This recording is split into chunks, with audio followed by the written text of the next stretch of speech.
ഇനിയുള്ള ഓരോ നിമിഷവും വിലപ്പെട്ടതായതുകൊണ്ട് എങ്ങനെയാണ് പ്രധാനമന്ത്രി തന്നെ നേരിട്ടിറങ്ങുന്ന പ്രചാരണ പരിപാടികൾ? ദ്വിഷ്, അതിൽ പ്രധാനമന്ത്രിയാണ് ബി.ജെ.പിയുടെ ഏക ക്യാമ്പയിനർ എന്ന് വേണമെങ്കിൽ നമുക്ക് പറയാം. തെരഞ്ഞെടുപ്പ് പ്രഖ്യാപനം നടക്കുന്ന സമയത്ത് പ്രധാനമന്ത്രി കൽബുർഗിയിലായിരുന്നു. അവിടെ പൊതുസമ്മേളനം സംസാരിക്കുന്ന ഒരാളായിരുന്നു പ്രധാനമന്ത്രി. അപ്പോൾ മോദിയെ സംബന്ധിച്ചിടത്തോളം തെരഞ്ഞെടുപ്പ് പ്രഖ്യാപിച്ചെന്നോ തെരഞ്ഞെടുപ്പിന് മുമ്പെന്നോ പിന്നീടെന്നോ ഉള്ളൊരു വ്യത്യാസമില്ല.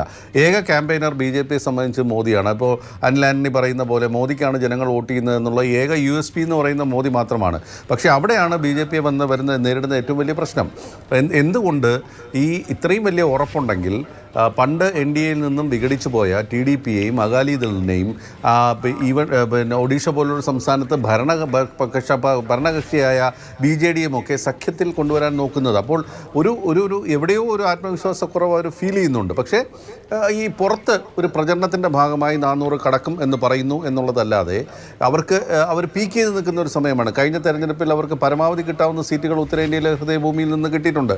രാജസ്ഥാൻ ആയിരുന്നാലും മധ്യപ്രദേശ് ആയിരുന്നാലും ഒക്കെ. അപ്പോൾ ആ ഒരു സാഹചര്യത്തിൽ കൂടുതൽ സീറ്റ് എവിടെ നിന്ന് വരണം എന്നുള്ളതാണ് അവരെ സംബന്ധിച്ച് അലട്ടുന്ന ഒരു പ്രശ്നം.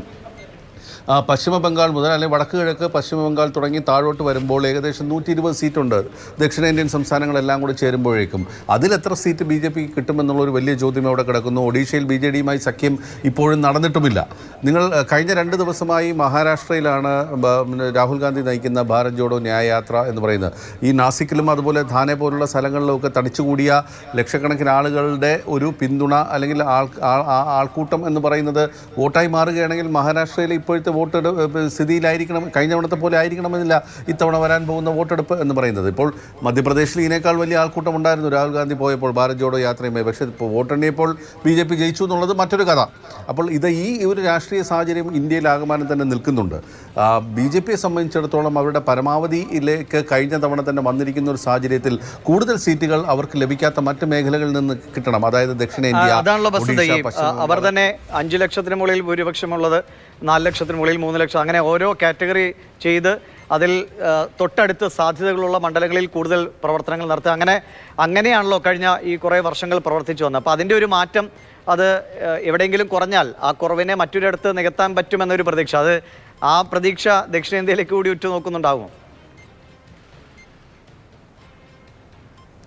തീർച്ചയായും ദക്ഷിണേന്ത്യ അവരുടെ ഒരു വലിയ ടാർഗറ്റ് ആണെന്നുള്ള കാര്യത്തിൽ സംശയമില്ല.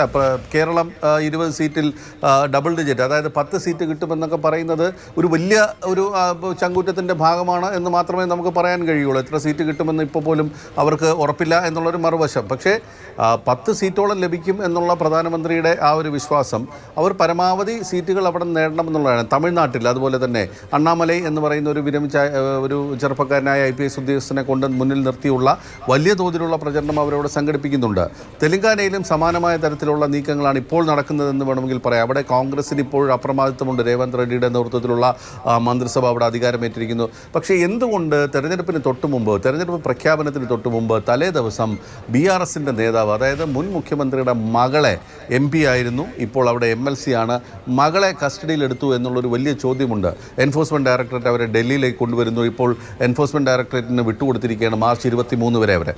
അപ്പോൾ അത് ഒരു രാഷ്ട്രീയ നീക്കത്തിൻ്റെ ഭാഗമാണ് BJPയുടെ. അതായത് കോൺഗ്രസിൻ്റെ സീറ്റുകളുടെ എണ്ണം കുറയ്ക്കുക. കവിതയെ അറസ്റ്റ് ചെയ്യുമ്പോൾ അവിടെ ഒരു സഹതാപ തരംഗത്തിനൊരു സാധ്യതയുണ്ടോ എന്നുള്ള, ഒരു വനിതയെ, ഒരു സ്ത്രീയെ അറസ്റ്റ് ചെയ്തുകൊണ്ട് പോകുന്നു എന്നുള്ളത്. മാത്രമല്ല BRSൻ്റെ കാഡറുകളെ കുറച്ചുകൂടി ഊർജ്ജസ്വലമാക്കി തെരഞ്ഞെടുപ്പ് രംഗത്തേക്ക് അയക്കാൻ കഴിയുന്ന ഒരു സാധ്യതയുണ്ടോ? ഇത് അവിടെ ഒരു കളി BJP കളിക്കുന്നുണ്ട്. ഒരുപക്ഷെ കോൺഗ്രസിൻ്റെ സീറ്റെണ്ണം കുറയ്ക്കുക എന്നുള്ളത് BJPയുടെ ഒരു വലിയ ലക്ഷ്യമാണ്. അത് കേരളത്തിലായിരുന്നാലും ആന്ധ്രയിലായിരുന്നാലും തെലങ്കാനയിലായിരുന്നാലും തമിഴ്നാട്ടിലായിരുന്നാലും അതിനെന്തൊക്കെ ചെയ്യാൻ കഴിയുമോ അതൊക്കെ അവർ ചെയ്യും.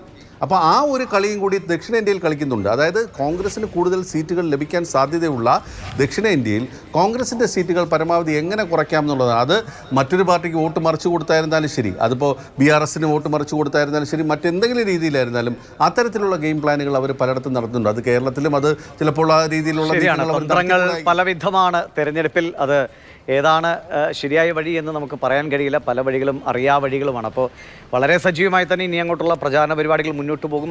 അതിൽ പലവിധ വാഗ്ദാനങ്ങളും ആരോപണങ്ങളും പ്രത്യാരോപണങ്ങളും ഒക്കെ നമ്മൾ കേൾക്കേണ്ടി വരും.